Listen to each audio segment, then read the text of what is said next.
विठूचा गजर हरी नामाचा झेंडा रोविला या विठूचा गजर हरी नामाचा झेंडा रोविला या संतांचा मेळा पाराचा डाव मांडला या संतांचा मेळा पाराचा डाव मांडला या विठूचा गजर हरी नामाचा झेंडा रोविला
वारीला येणारा 90% हा वारकरी जो आहे हा शेतकरी त्याच्या भाषेत त्याला सगळं समजावलंय, सगळं अध्यात्म. जमिनीचा 100 वर्षाचा कौल म्हणजे आयुष्याचा तुमच्या 100 वर्ष आणि सत्वाचा नांगर धरलाय आणि मन पवनाचा जो बैल आहे तो त्याला झोपलेला आहे आणि ते म्हणतायत पंचतत्वांची गोफण आहे आणि त्याने काय मारायचंय, पाखरं कुठली हाकलायचे, तो क्रोध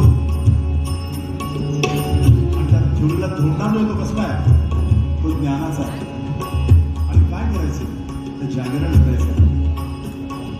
पंचतत्वांची गोफण